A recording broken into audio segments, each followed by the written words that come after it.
Olá, eu sou Vanessa Passos e iniciaremos a aula 3 da disciplina Técnicas de Redação e Arquivo, do curso técnico de formação para os funcionários da educação, pró-funcionário.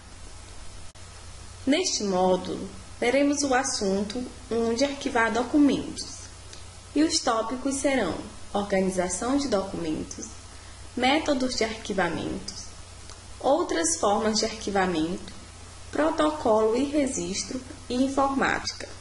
Portanto, nesta unidade, nosso objetivo é identificar os procedimentos para a guarda de documentos.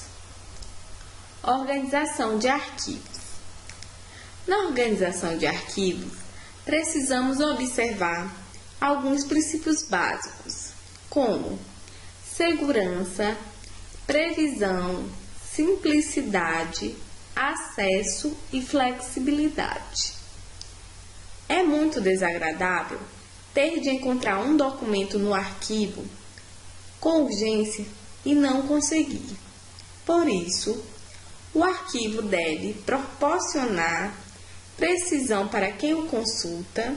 Assim, quem organiza um arquivo deve assegurar bom acesso a quem precisa utilizá-lo, garantindo que os documentos sejam localizados com facilidade. Para que isso ocorra, o arquivo precisa ser simples, funcional e de fácil compreensão. Métodos de arquivamento.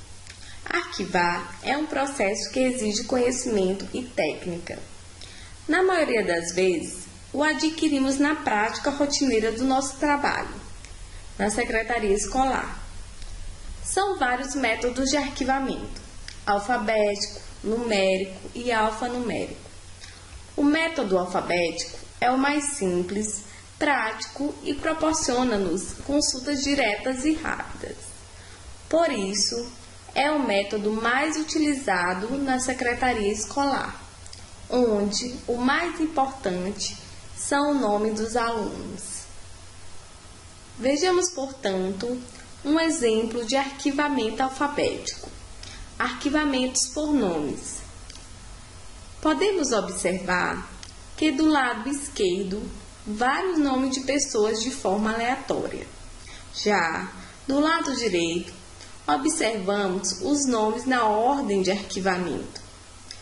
Vamos, portanto, ver quais procedimentos foram utilizados nesse arquivamento. Vejamos, portanto, que procedimentos foram utilizados no arquivamento do exemplo anterior. Arquivamento por nomes. A classificação por ordem alfabética permite vários procedimentos. Vejamos: palavra por palavra, letra por letra e até o final de cada palavra.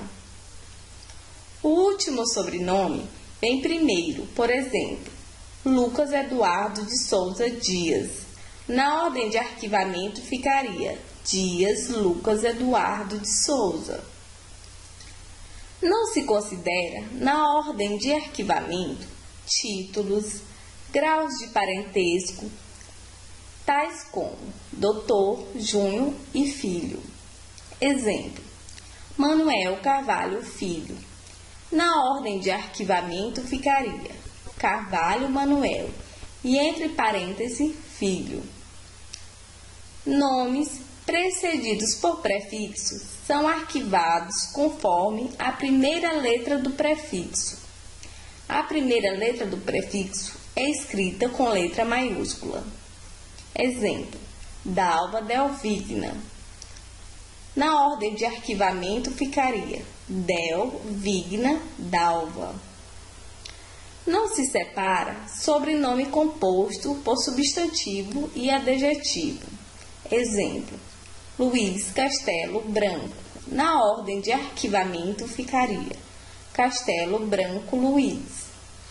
Conectivos como de, do, da, e, que antecedem sobrenome, não são considerados na ordem alfabética. Exemplo: Alice Sales de Monteiro. Na ordem de arquivamento ficaria Monteiro, Alice, Sales, de. Vejamos, portanto, outras formas de arquivamento por nomes. No arquivamento de nomes de empresa, seguem a ordem direta, observando o seguinte: escrevemos os números por extenso, não consideramos artigos o, as, o e os. No arquivamento, ele é deslocado para o fim. Exemplo: Estado de São Paulo, o, que seria o Estado de São Paulo. Nome de empresas: Editora Parábola, Banco do Brasil, Mercado Boa Sorte, o Estado de São Paulo, Dois Irmãos Oliveira Mercado. Na ordem de arquivamento ficaria Banco do Brasil, Dois Irmãos Oliveira Mercado. Observamos que o número 2 ficou por extenso. Editora Parábola, Estado de São Paulo, o, Mercado Boa Sorte. Arquivamento por assunto. Arquivam-se os documentos em pasta por ordem de assunto. Dentro das pastas, por exemplo, pode-se obedecer à ordem de data, por exemplo, Dia dos Estudantes, Dia dos Professores, Festa Junina, reunião do Conselho de Classe. Como vimos, o método alfabético possibilita vários procedimentos de arquivamento. Quando arquivamos, organizamos pastas de acordo com o método de classificação que escolhemos e, dentro das pastas, também organizamos documentos conforme uma classificação, dependendo da função do arquivo e do tipo de documento. Outras formas de arquivamento são as necessidades da Secretaria Escolar que ditam a forma de arquivar documentos. Às vezes, há necessidade de arquivar por data, ano, série. É o caso de correspondências expedidas e recebidas, dossiês ou pastas de aluno.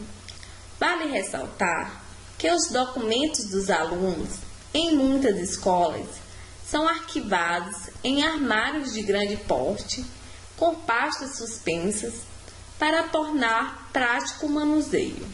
Protocolo e registro. Um serviço essencial é o registro de entrada e saída de documentos na escola. Para isso, é necessário o uso diário do livro de protocolo, pois somos seres humanos e a nossa memória costuma falhar. Com registros escritos, podemos esclarecer dúvidas, atestar a expedição e recebimento de documento, o que facilita muito a vida na secretaria da escola. Informática. Quem trabalha com o computador sabe da sua grande utilidade. As pessoas que trabalham nas escolas informatizadas relatam que a informática é um sistema que ajuda muito nas rotinas da escola. Contudo, conhecemos a realidade do Brasil e há uma triste desigualdade social.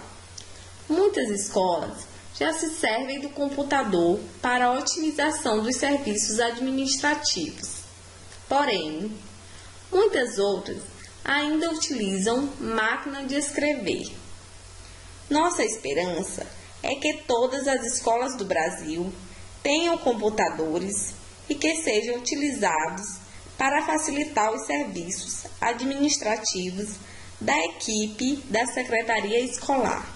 Outro assunto importante que trataremos na aula 3 são as atitudes no contexto de trabalho e ética profissional.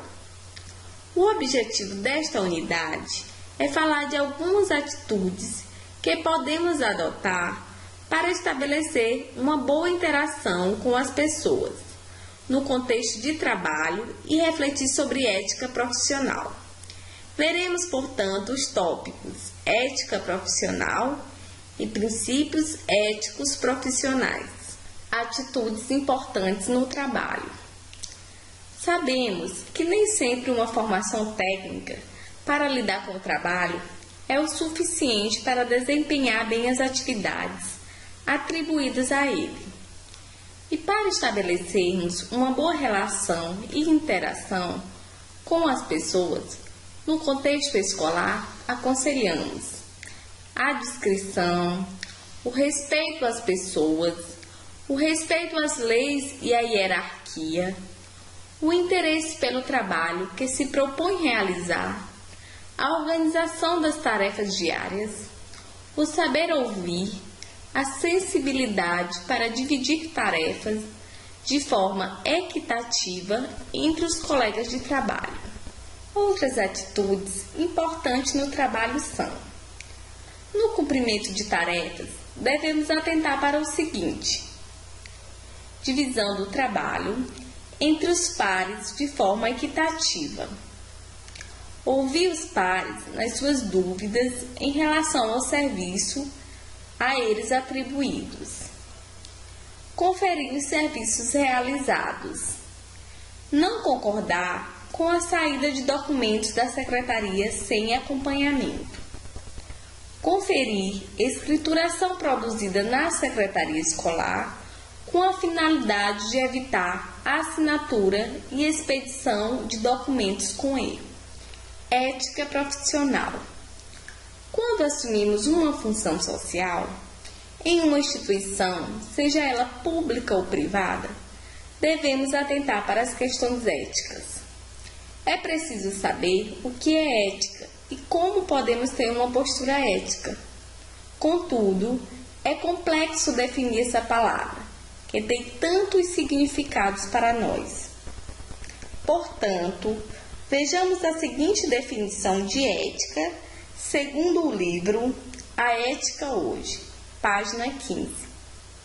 Ética vem da língua grega ethos, significando o modo de ser, a forma usada pela pessoa para organizar sua vida em sociedade.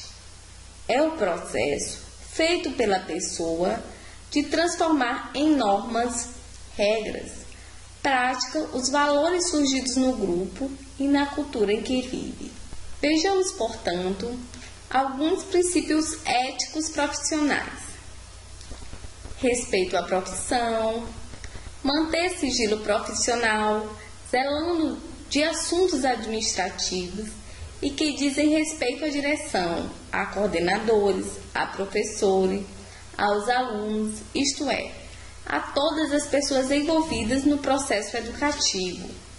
Ser firme e verdadeiro em seu discurso e na conduta profissional, para que possa gozar da confiança das pessoas, cumprir suas obrigações de forma honrada e correta, cumprir horário e realizar com eficiência e pontualidade as tarefas que lhe forem confiadas, reconhecer suas limitações e tentar desenvolver habilidades que lhe possibilitem desempenhar bem suas tarefas, zelar pelo patrimônio da instituição onde atua, zelar pelas normas e procedimentos institucionais, evitar omissões, negligências e atos irresponsáveis que prejudiquem a instituição e as pessoas.